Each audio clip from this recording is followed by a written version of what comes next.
Yeah. Whoa!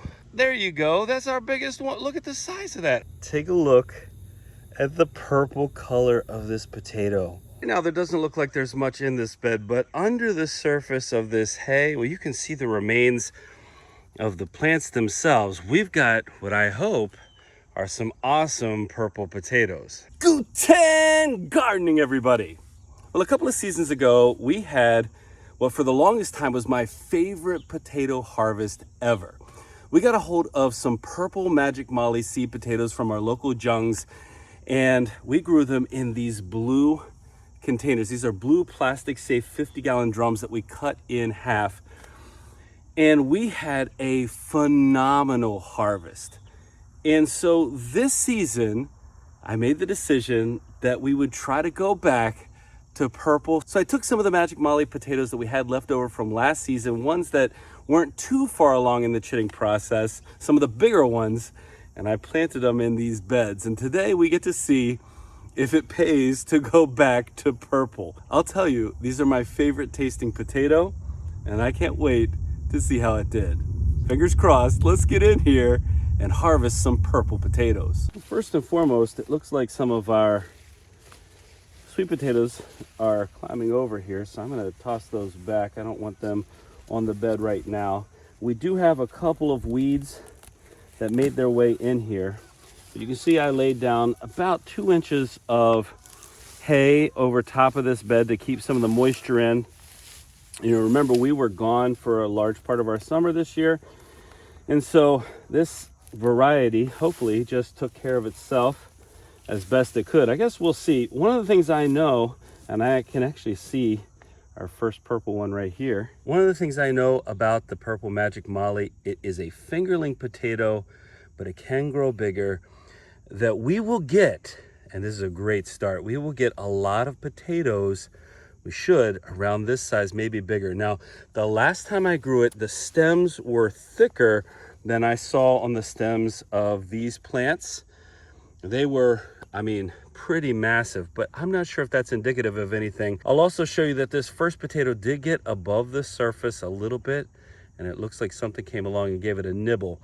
But these have been in the container for about 110 days. These are a variety that should grow for between 90 to 110 days. And really, I think as I look along here, this is the only green left from what I've seen. So these have died back. These should be in a plenty good enough state, I would say, to be harvested. The skin should be nice and tough, or as tough as it's going to get until it cures. Now, again, the last time I harvested it, I was able to pull a lot of these potatoes up by the plant because there was still some green left in the plant. Well, we didn't do that this time.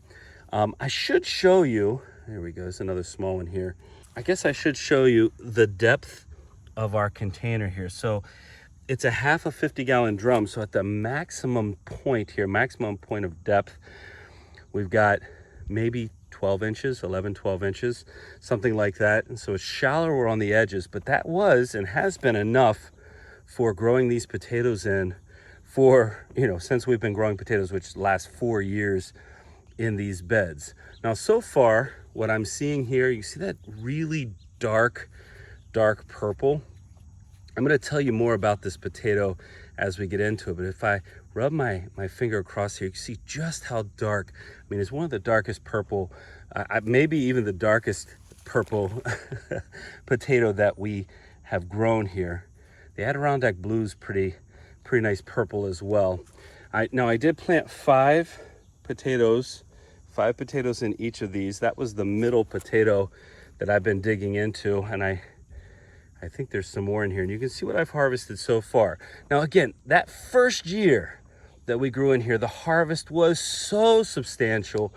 I really don't know what we'll get in comparison, but I do know that that was the point, as a rock, that was the point where I realized just how much I was going to like this variety. And it wasn't just about how much it produced, though that was a large part of it. It was also the taste once we got these inside. This is a waxy potato, but it's so versatile. You can eat this mashed, fried. There's so much you can do with this variety. So that's one of the other things we like. I think the flavor of this is so nice. And consistency wise, what we found, and again, these were a little bit older seed potatoes, so be aware of that. But consistency wise, we got lots of potatoes around this size or even bigger. And that's been the case whenever we've grown these purple magic mollies. We've had a couple of instances. Our Roost Stout harvest this year, I think if you haven't seen that video, you need to check it out. But our Roost Stout harvest this year was a good indicator of what I'm going to say next, which is, you know, they have volunteered for us as well. And that has produced incredibly well. So whether or not we've planted it or it's volunteered, I mean, we're talking about 4 years now of growing these potatoes for the reason that they're just such good producers for us in general. You know, one of the things I want to do here, oh, look at this beautiful potato. I tell you what, again, consistency of size and shape. You see it right here? There's a whole bunch. And they're so dark purple. One of the things I like about these potatoes is they definitely maintain their color. There we go. When you cook them. And actually that leads me to what I was going to say about them. And that is that they haven't been on the market for all that long. We're talking about fewer than 20 years at this point that they have been on the market. Look at these. This is from the third plant here. Fewer than 20 years. They're out of Alaska. And the name, I think, I don't know if the name makes people chuckle the way it makes me chuckle, but the name of these, the Magic Molly potato, comes from two things. Molly was the name of the daughter of the person who created this variety. And the magic part of it comes from just how beautiful and magic-like the purple looks. Again, even once you've cooked it. I'm going to wash one of these off and I'm going to cut one of them open here. Oh, there's a nice one right down in here. You see how dark this soil is? Well, it's so dark that the potatoes are almost hard to see. All right, there are 2 plants left in here. This is one of them. You feel something? Ooh, that might be the biggest one. My younger daughter's helping me now, helping me with this harvest. I think that was the biggest one that we've harvested so far. Oh, right in here. Feel right. You got another one? I think this plant was right on the corner. Yeah, get it out. It's stuck. It must be a bigger one. No, it's a Small one, but it's stuck. What is it stuck to? That's not small. Oh, That's nice. And then, no, these are beautiful. Those aren't small at all. This one actually has the biggest stems left over, is interestingly enough. All right, that's the other plant. So let's get everything from this plant first. Here, I'm going to pull on this. I'm going to pull this up, see if there's anything still attached. No, but I have a feeling there's probably, yeah, see right there? Yeah. All right, so we got that one. Again, pretty consistent overall size. You just wipe this away. You almost tossed the potato. Don't toss the potato. Oh, right here, right underneath my hand. Yep. Again, right here. Look. See, you'll almost see it shining right there. That's the easiest way to differentiate it from the soil underneath. Now, again, 90 to 110 days. So it's a fingerling variety, but yes, it can get bigger. It's a variety that certainly does well in zone 5. If anybody else here has experience growing these Magic Molly potatoes, we'd love to hear about it. Well, I should clarify that this is my favorite variety. It's not necessarily the one that all of my family loves the best, but this is my favorite by taste. This is our first container and they're looking wonderful. I don't see any disease on them. This is the only one that had a little tiny bite taken out of it. So I would say this is a pretty good start to our harvest. One thing I know, that this first container is actually shaded pretty good by this cherry tree, a sour cherry tree behind me. And so oftentimes it is the one that gets the least amount or produces the least. We still got a good couple of pounds of potatoes there. So let's see how our second container compares. All right, our second container has a couple of weeds in here as well, so I'm going to clear this off, but I'm just trying to pull this weed up and it just pulled a whole bunch of mix with it. It's one of the things about weeds, if you don't get in there and take care of them, I mean, they are competitive. Yeah, see the potato that dropped there? They're gonna compete. So you see all the roots here? All the roots on this weed, I mean, that's competing with my potatoes. So this is something that I should have gotten out of there earlier. So again, we had 5 potatoes. These were older seed potatoes. So even though they were bigger, they had probably sprouted a couple of inches. So they still were on the older side as far as seed potatoes go. If I had been able to plant them earlier, but we just weren't ready for them earlier. That being said, that's beautiful. Doesn't that look like a pear? If we had a purple pear shaped, a lot of these are around that shape. They have the tapered sort of end to them. But again, lots of consistency in size. Hey, look at this spider right there. You see it? I don't like spiders. I know, but it's nothing to scare about. That's just, we disturbed its home as we were picking up these potatoes, I think. Oops, see, there's another one right there. Another spider? No, another potato. Nope, not another spider, just another potato. It's not gonna bite me. Why? Because I'm gonna leave it alone. I don't think it'll bite me anyway. I don't know the type of spider, but we see a lot of that particular kind of spider out here, I think. Right, oh, yep, see, I figured we might have missed a couple in here because I didn't really get down all that deep. Now, one thing I'm noticing, even though I planted these at about 5 inches deep or so, it doesn't look like they've grown, you know, all the way toward the bottom here in the bed. I did go through and feed these twice. I fed them at time of planting. I think You it's got just one? hard soil. Is this hard soil? Are you sure? Yeah. Oh, I see one right there, a little baby. I put bone meal in there. I had an all-purpose fertilizer. I did add some mycorrhizal at time of planting to help with root development. You know, it's our typical procedure here. But again, the watering may have been slightly inconsistent this year in comparison to previous years just because of the time we were gone. And yet, again, I'll stress the beginning part of our season, it actually caused some problems for some folks because it was so wet. There was so much rain at the beginning of the season, but it also helped, I think, helped our plants get off to a good start. Now, do you feel potatoes down in there? It seemed to me like I was feeling space where there'd be quite a few potatoes. I'm hoping. Oh, look.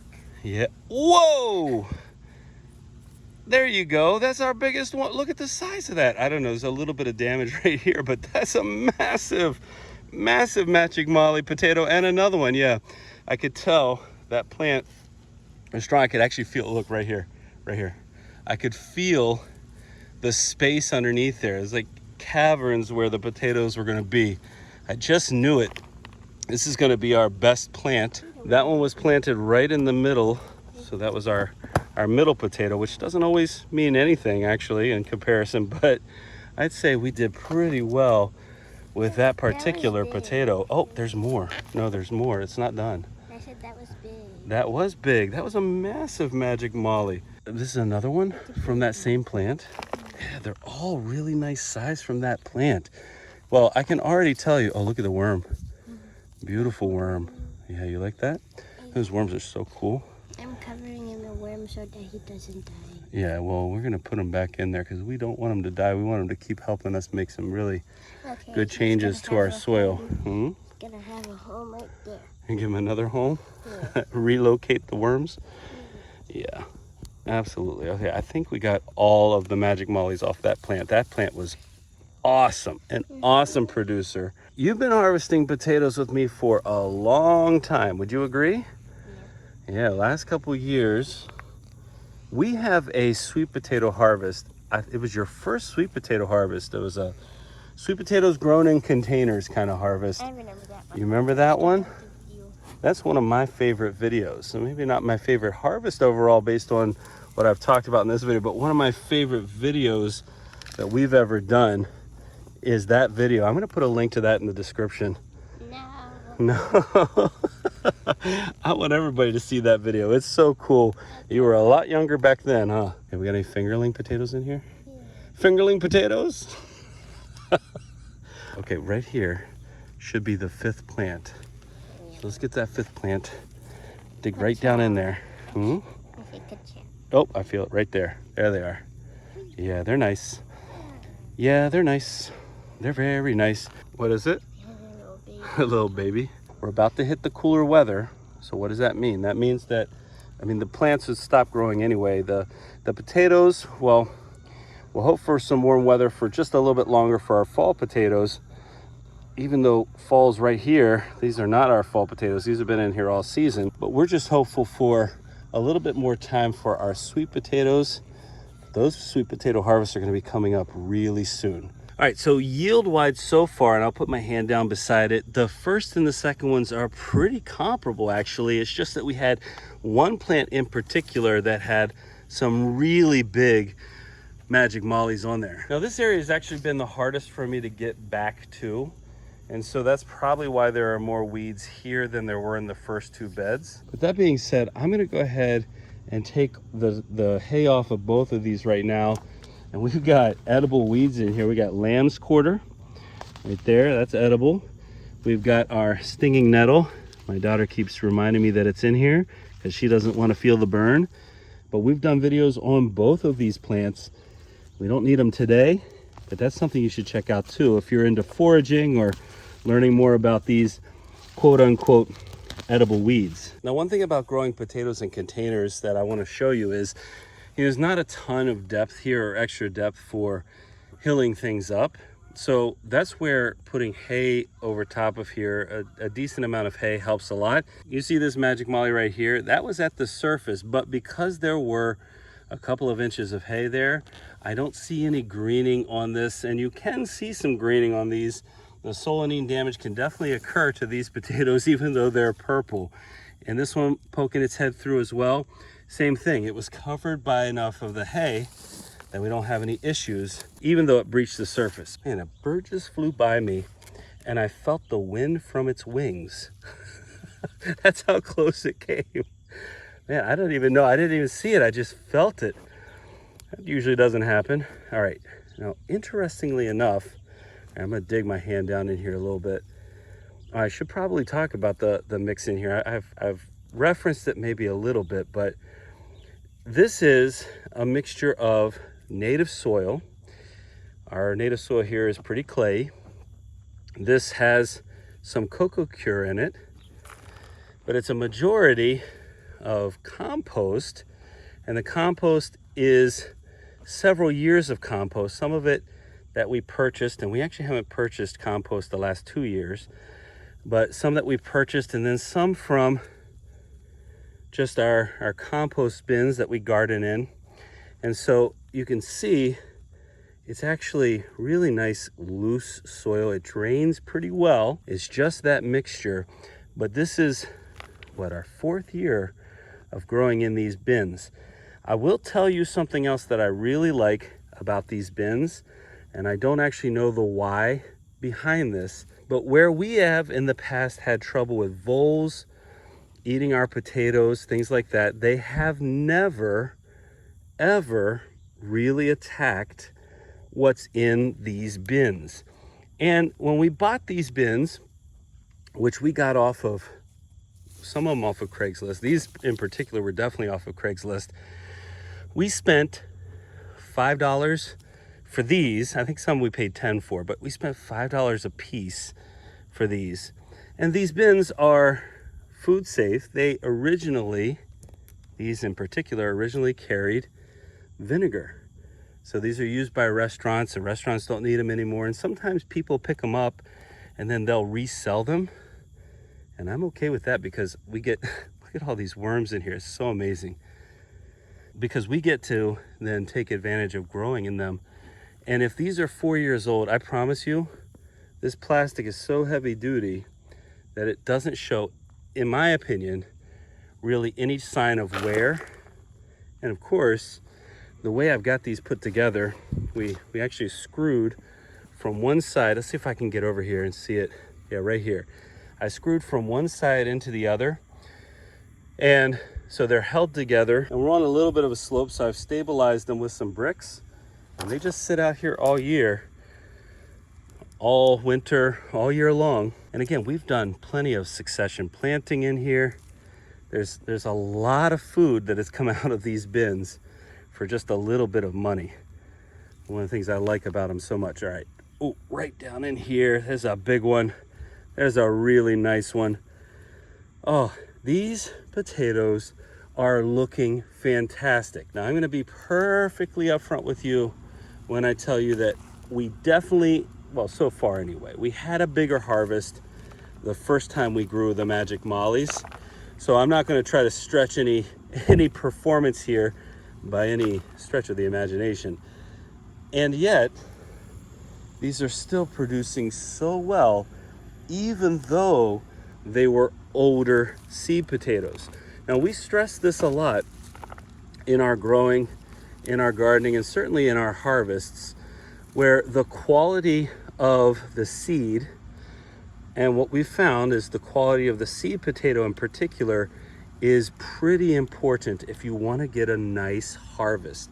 And so I would imagine that a couple of things would have created an even better, even more prolific harvest here, including having fresher, I don't know if that's a good word for it, we'll just call them higher quality seed potatoes, which means we could have planted these sooner. And if we had been able to create some sort of irrigation system so there was consistent watering while we were gone. But those things haven't really limited this overly much, because we're still going to get, I don't know, hopefully 20 pounds, 15, 20 pounds of potatoes. Now, the first time that we grew in here, the first harvest of those Magic Mollies was something like 40 pounds in these 4.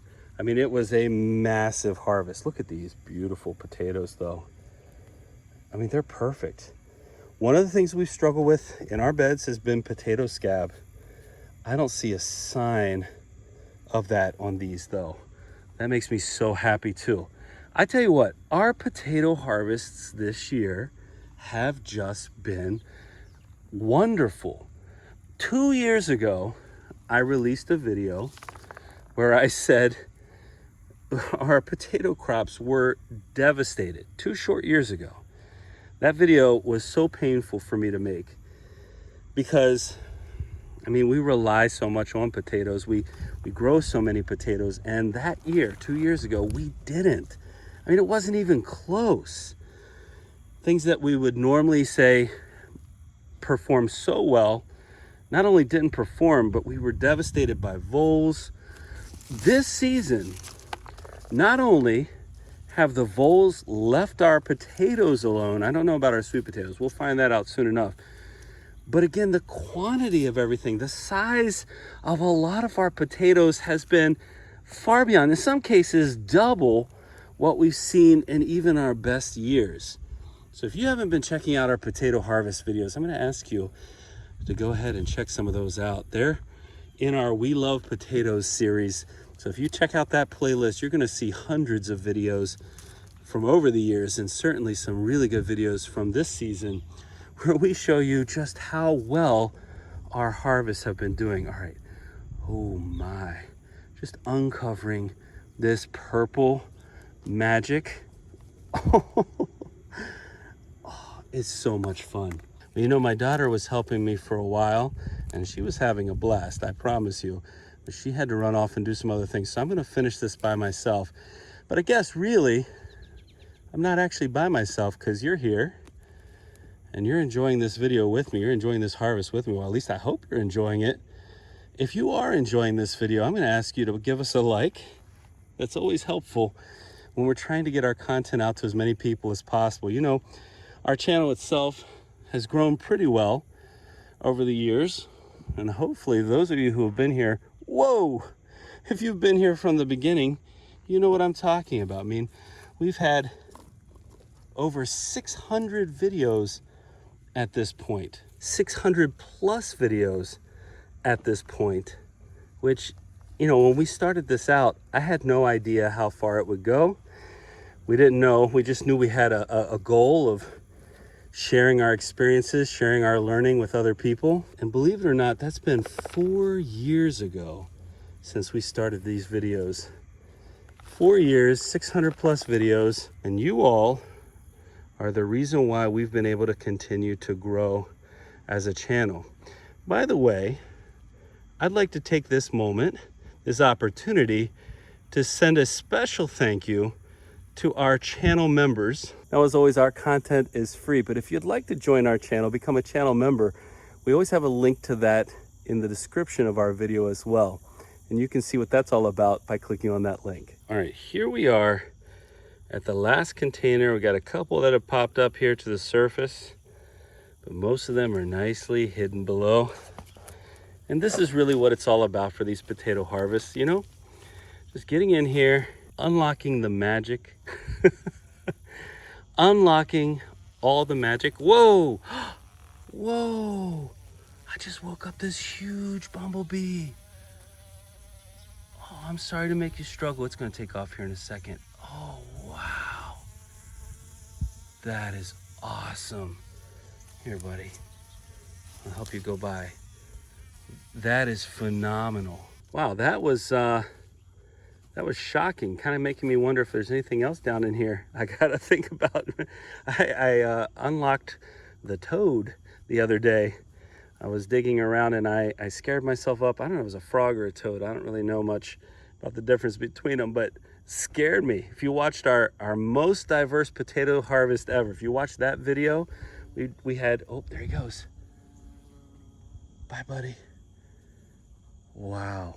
Yeah, if you watch that video, we had 15 different varieties of potatoes that we grew in one 32-foot bed. It was amazing. Great harvest. A lot of really high quality potatoes came out of that. Some real deliciousness, I would say. All right, I know I scared myself up a bee. You never know what you're gonna harvest when you're harvesting with us, huh?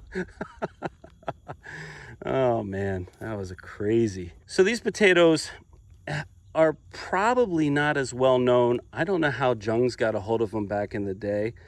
I'm kind of hoping at some point maybe this would be something that Wood Prairie Family Farm could start offering. I don't know. I'd love to see that. I'd love to get my seed potatoes from them for these. I mean, obviously we have our own seed potatoes at this point, because I can take some of these, you know, as I said, this is year 4 with this variety. So we've clearly been planting with this same variety for quite a while, and we haven't bought any new ones. It's one of the benefits of growing your own potatoes. You find something you like, you can keep growing seed potatoes from that variety. It's a big difference maker for sure. All right, let's get underneath here. So I kind of started at the opposite corner to where I had been starting all along in this video. So we have to now come back to this opening corner where I had been starting, and let's dig our hand underneath there and see if we can chase anything up. Chase any of these beautiful purples up. Yeah, wait till you see. Yeah, I am gonna wash one off. Yeah, I am gonna cut it down in this video so you can see how amazing. I think this color is like nothing. It truly is. It's magic. It is definitely magic. I love it so much. So for those of you who don't know, I am maintaining a list of top 3 potatoes of all time.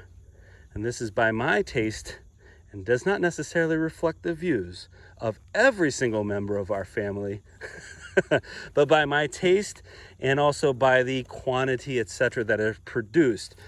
And Magic Molly still sits at the top for me. In second place are our Sharpo Mira potatoes. Incredibly unique potato. We have multiple videos where we harvest them, so you can see those. This season alone, we grew some Sharpo Mira and my third favorite, which is Baltic Rose. We grew them side by side in our keyhole bed. They produced crazy. It was about 70 pounds and about 30 square feet. You got to check out that video. But those are our top 3. But having the ability to harvest my number 1 right now, that's worthwhile, worthwhile, worthwhile. It's worth all the wait to get to this point in our harvest. I absolutely love this so much. Can you tell? Can you tell I love a good potato harvest? There's just something about this experience that's unlike anything else in the garden. It truly is. I'll grow every other kind of vegetable in the world. I'll love growing every other kind of vegetable. Well, not every. I love growing a whole bunch of other vegetables. But when it comes to potatoes, you've got me hooked. You know, there's a part of me that wishes I could go back to my first potato harvest ever, just to experience that again. I mean, well, I guess I'll say this. I talk to my students a lot about how, you know, we go through these parts of our life where we're naive, you know, we're innocent as young children. There it is. There it is. You know what it is? The squirrels have left us their present. I was wondering, hadn't seen one the whole video. Thank you for the walnut. Goodbye to the walnut. But I talked to them about how, you know, young children, they have no experiences, and then every single time they have some new experience, it's got to be so fascinating. I mean, looking at grass for the first time when you've never seen it before, those types of things.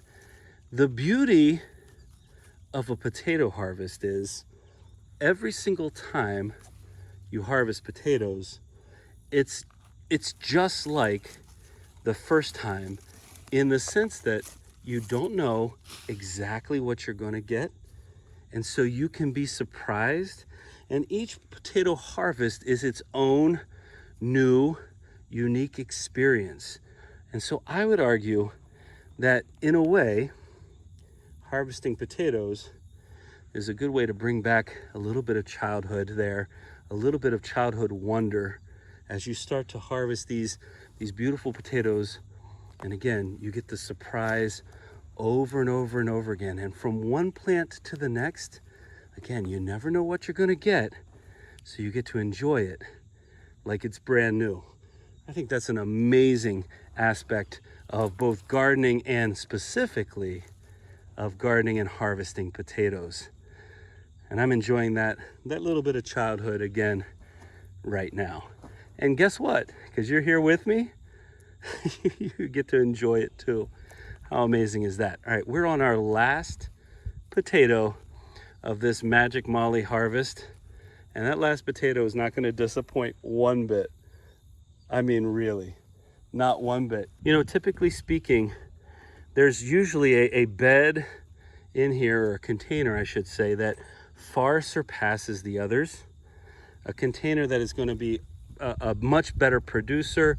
There's usually a container that doesn't produce nearly as well as the others. And I'm not going to say shockingly, but I'm going to say surprisingly, almost every single one of my containers has produced well, and I would say has produced just about the same amount as the others. And so I can't complain about that one bit, because if they're going to produce well, and I'm going to get potatoes like this one over and over, you're never going to hear me complain. Well, let's go back over top of each of these containers and show you our harvest. I would tell you I'm well pleased with this. And now I'm going to take one of these, and I want to show you exactly just how beautiful it is when I cut it open. I'm going to try to get the lighting just right here. This reminds me, I just washed this off a little bit. It reminds me of the color of those bass boats. You know what I'm talking about? It's like multi-metallic. It's how purple that is. But let me show you what the inside looks like. I want this to be, I'm going to cut it from the bottom.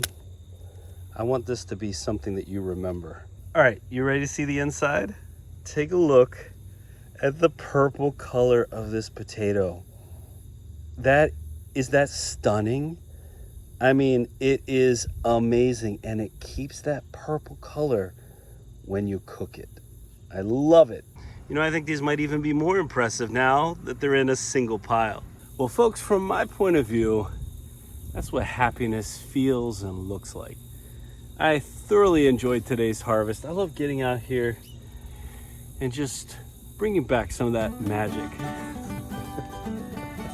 Bringing back some of that potato harvest magic. Folks, if you enjoyed today's video, don't forget to give us a like, leave us a comment, remember to share and subscribe. And most importantly, remember, you're with us, you are good to grow.